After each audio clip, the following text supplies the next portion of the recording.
welcome to a B-side special. This isn't a one-off. This is a 9-parter. 10-parter if I decide to split a match, maybe.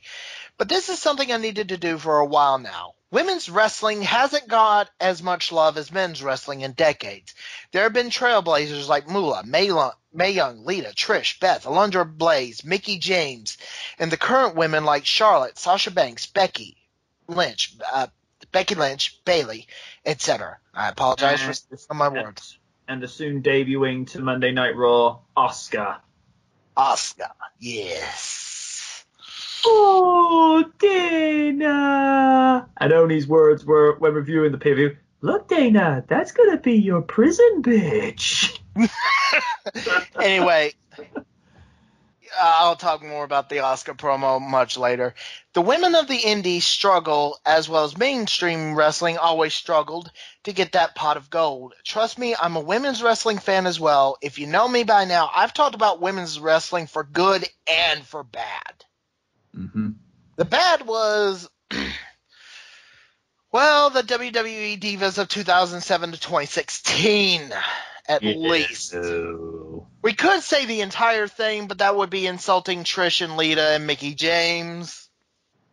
There weren't all bad mixes from 07 to 2016 because Layla made the best of what she got given. Beth Phoenix is a Hall of Famer from the 2007-2016 era. Natalia? Michelle McCall, despite the stupid angle with Laytool.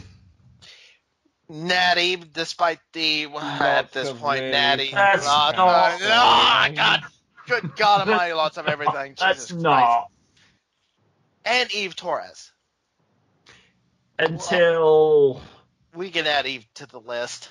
And she was doing well until she was never fucking Ryder. Yeah, that kind of just hurt her a little bit. Anyway.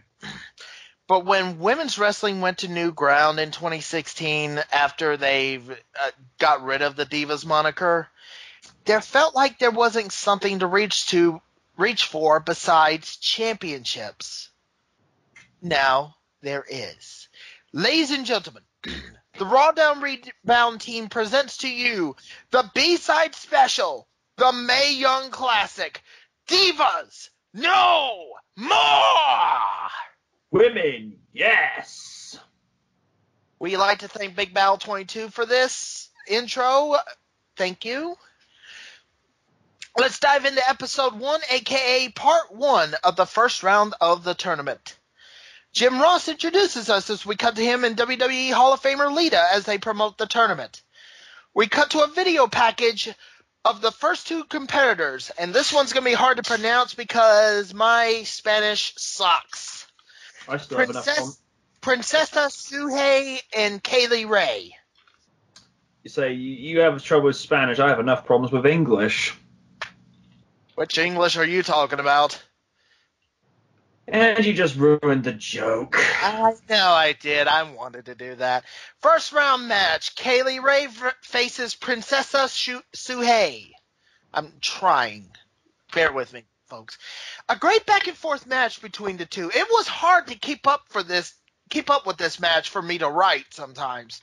The finish sees Kaylee Ray trying to finish it, but Princesa kicks out of it. Kaylee Ray goes to the top rope and tries to splash. Princesa escapes and puts in the armbar, making Kaylee Ray tap. Princesa Suhei advances to the next round.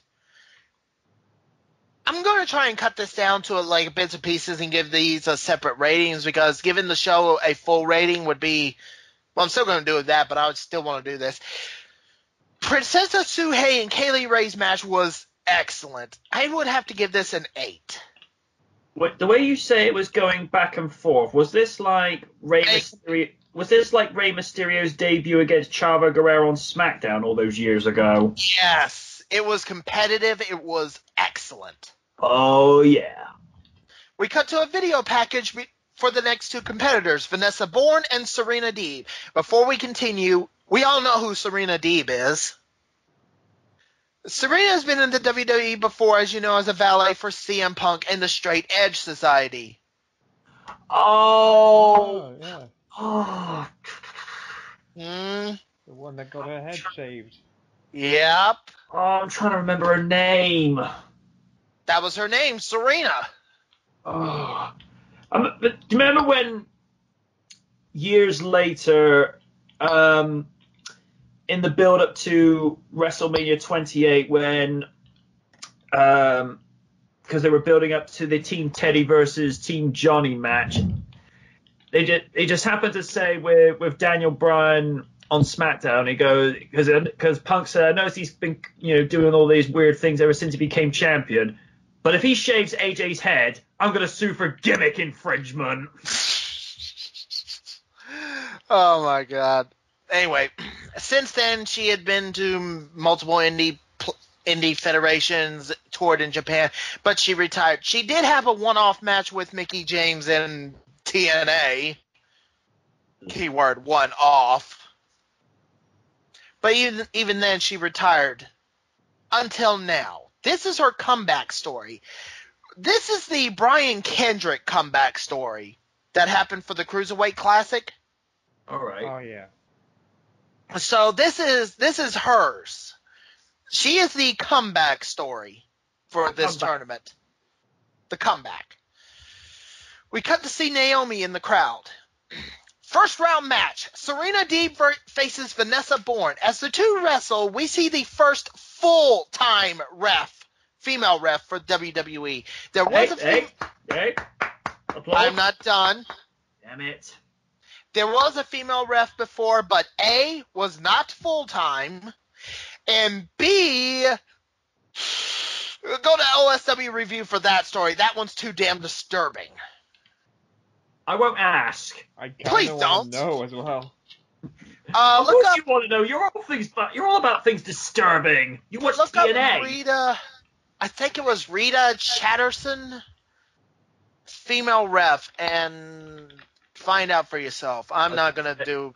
I was gonna say, don't talk about it if it's that disturbing. It is. It involves the. Okay, I'm just gonna put it in a short way. It involves the sex scandal.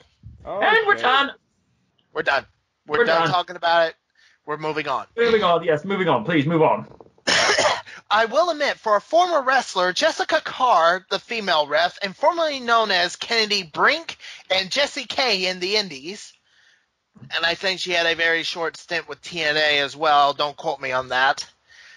And she's doing pretty good as a referee. She actually got legit training at the Performance Center to be a referee. So, and she does pretty good with the positions, where the shoulders are and everything. So I'll give her that.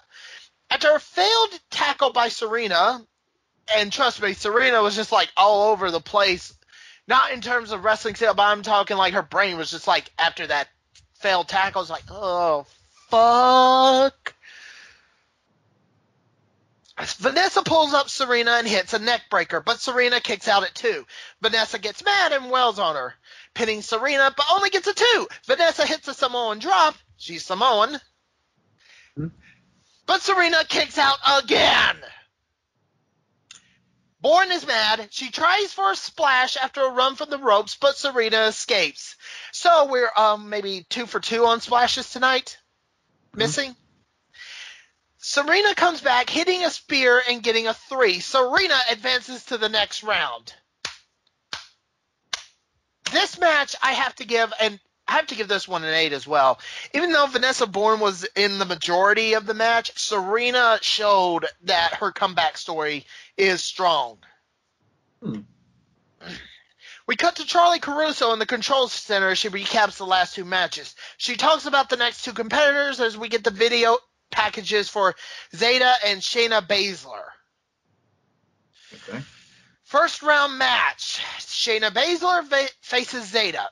Shayna is part of the 4 horsewomen of MMA, a.k.a. Ronda Rousey stable. And speaking of Ronda and her friends, they are there. I will get more into that further along in this special, maybe in a few parts down the road. This was a short match due to the 2 going more MMA submission style instead of a more wrestling style, which kind of hurt it a little bit. Yeah. At the end, at the finish, Zeta tries for a suplex but goes into another submission, but Baszler goes into the suplex headlock combo. Ooh. Like, she hits a suplex, goes into the headlock, and Zeta taps out pretty damn quickly. Shayna advances to the next round. I would do the like a meme, but probably in poor taste. It would be in poor taste for the Mae Young Classic today. Yeah, that's what I'm saying. We cut to a video package of the final two competitors for the first episode, Abby Lath and Jazzy Gabert. I apologize if I pronounced that last name wrong. First round match, Jazzy Gabert. I'm saying it wrong. Gabert. Let's go, Okay. Gabert. Okay? Faces Abby Lath. Now, these two are more popular. Jazzy Gabert is known in the indies as Alpha Female.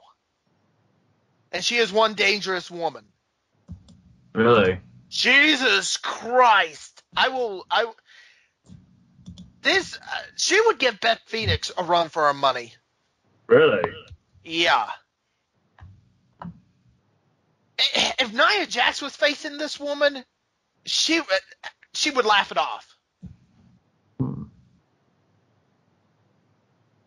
Abby Lath is known in the indies as Princess Kimber Lee, and the woman who beat Mickie James. Ooh. But I'm going to ignore that. But Abby is already signed to NXT. As for Jazzy, as of this recording, it has been rumored that Jazzy has been signed to WWE as well. Time will tell on that. These two do not waste any time as Abby tries to knock Jazzy down, but Jazzy is having none of it. The beginning is strong and fast-paced. Jazzy is dominating Abby like she was a ragdoll with throws, punches, and a few good submissions. The finish sees Abby climbing up. I cannot spell to save my life. It shows her climbing up and trying for a senton. She hits it, but Jazzy kicks at it too. Abby goes to Jazzy, but Jazzy knocks her down with a lariato! Lariat clothesline, and Jesus Christ, she almost took Abby's head off. Damn. Jazzy sets Abby up, but Abby reverses with the clutch pin, getting the 3. Abby advances to the next round. Jazzy shakes Abby's hand and hugs her as we show the first 4 competitors advancing as we end episode 1. Oh, by the way, the Shayna Baszler Zeta match, I have to give that a 5, and the Jazzy Gabert Abby Lath match, I give this a 9.